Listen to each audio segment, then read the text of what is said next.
As many of you may already know, the XFL is returning in 2020.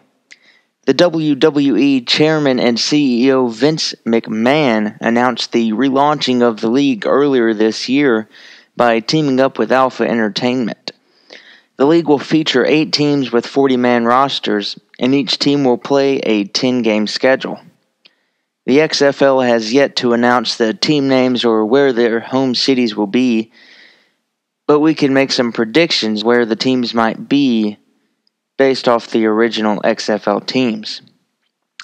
The original XFL teams include the Birmingham Thunderbolts, Chicago Enforcers, Las Vegas Outlaws, Los Angeles Extreme, Memphis Maniacs, New York, New Jersey Hitmen, Orlando Rage, and the San Francisco Demons. You can go ahead and almost guarantee a New York or Los Angeles team due to those being 2 of the biggest markets in America, and, of course, McMahon loves him some New York. They could go with the original 8 teams, but it might be difficult to capitalize on smaller markets like Birmingham and Memphis. Other than that, it's just speculation for now. But more recently, the league announced their new commissioner and CEO. He is Oliver Luck, the former West Virginia athletic director and also the father of Indianapolis Colts quarterback Andrew Luck. Oliver Luck wrote an email to ESPN saying, quote, "The XFL will be a labor of love as I get to combine my experiences as a player and executive. I'm thrilled to have this unique opportunity to reimagine the game that has been a constant in my life for 40 years." End quote. Luck has also taken roles as the president of NFL Europe and an executive with the Houston Dynamo of Major League Soccer.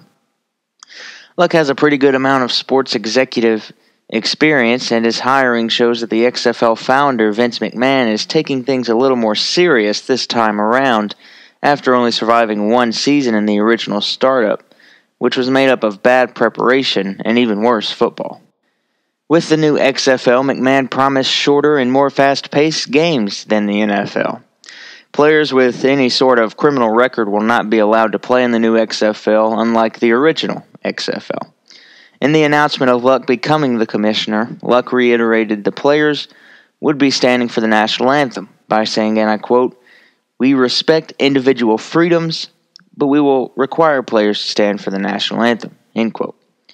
And if a player decides to kneel, sit, or demonstrate in any other way other than standing, I would imagine a meeting the next day with XFL founder Vince McMahon would go something like this.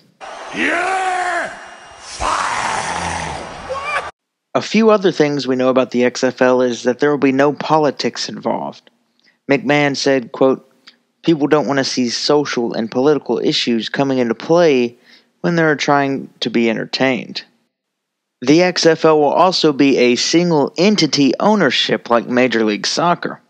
If you're unaware what single-entity ownership is, it's where the XFL, in this case, will own all their teams, not have individual owners like the NFL. The original XFL brought us a new way to watch football. They pioneered the use of the Skycam, which has become a popular camera angle today due to it looking like you're playing Madden. When asked about the subject, McMahon said, quote, "I don't think people want to see the same thing when they're streaming as they see on television. That's boring. I think fans want it in a new shot in a totally different way. And I think there's an immersive opportunity that's more interactive to the game."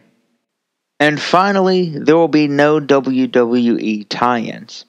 If you are hoping to see Brock Lesnar line up against Roman Reigns or hear WWE Hall of Famer and former XFL announcer Jim Ross call a game, then you're out of luck. McMahon did say there would be no crossover from WWE to the XFL.